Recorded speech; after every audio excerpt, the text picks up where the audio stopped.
হরে কৃষ্ণ। মাঘ মাসে কৃষ্ণপক্ষে শ্রী ষটতিলা একাদশী ব্রত মাহাত্ম্য।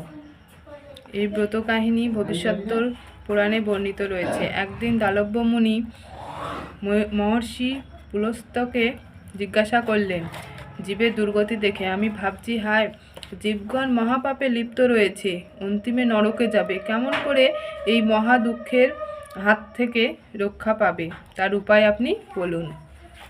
মহর্ষি পুলস্ত বললেন, হে তাপস, সবার দুঃখ দেখে তোমার অন্তর ব্যথিত, যাতে মহা পাপরাশি ভস্মীভূত হয়, সেই ভীষণ মন দিয়ে শ্রবণ করো। মাঘ মাসের কৃষ্ণপক্ষের ষটতিলা একাদশী যথাযথভাবে পালন করলে সকল পাপই ভস্মীভূত হয়। উক্ত তিথিতে একান্ত হৃদয়ে শ্রীহরির পুজো করবে। যখন গোময় পতনমান হবে, তখন তা ভূমি স্পর্শ করবার পূর্বেই গ্রহণ করে সেই গোময়ে তিল মিশ্রিত করে 108টি পিণ্ড তৈরি করবে। কোনো পাত্রে করে রোদ্রে রাখবে শুষ্ক করার জন্য। হোমের জন্য সেগুলি ব্যবহৃত হবে। মাঘ মাসের কৃষ্ণপক্ষে একাদশী তিথিতে নিয়মব্রত গ্রহণ করবে। স্নান করে ভক্তি ভরে শ্রীকৃষ্ণের পূজা করবে।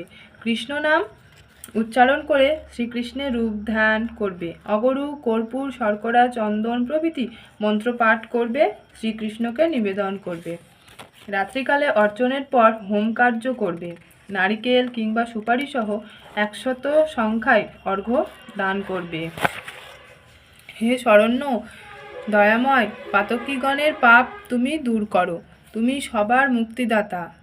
যারা মায়ায় সংসার সমুদ্রে ভাসছে, হে গোবিন্দ, তাদেরকে তুমি পরিত্রাণ করো। হে জগন্নাথ, তুমি লক্ষ্মীদেবীর সঙ্গে এই অর্ঘ্য গ্রহণ করো। এইরূপে শ্রীহরির পূজা করবে। ব্রাহ্মণগণের পূজা করবে। বস্ত্র, ছত্র, পূর্ণ কুম্ভ দান করবে। কৃষ্ণবর্ণ গাভী দানের বিধান রয়েছে। কৃষ্ণ তিল দান করলে ভগবান সন্তুষ্ট হয়। সে তিল রোপণে যত তিলের সৃষ্টি হয়, তত সহস্র বৎসর তার স্বর্গবাস হয়। তিল দ্বারা তর্পণ, পূজা, তিল জলে স্নান, তিল তৈল শরীরে লেপন, তিল দান, তিল দ্বারা হোম ও তিল ভোজন, তিল দ্বারা এই ষটকর্ম করার জন্য এই একাদশীর নাম হয়েছে ষটতিলা। যারা যারা পারবেন তারা তারা তিল দিয়ে স্নান করবেন। সকলের তো সম্ভব হবে না। হরে কৃষ্ণ।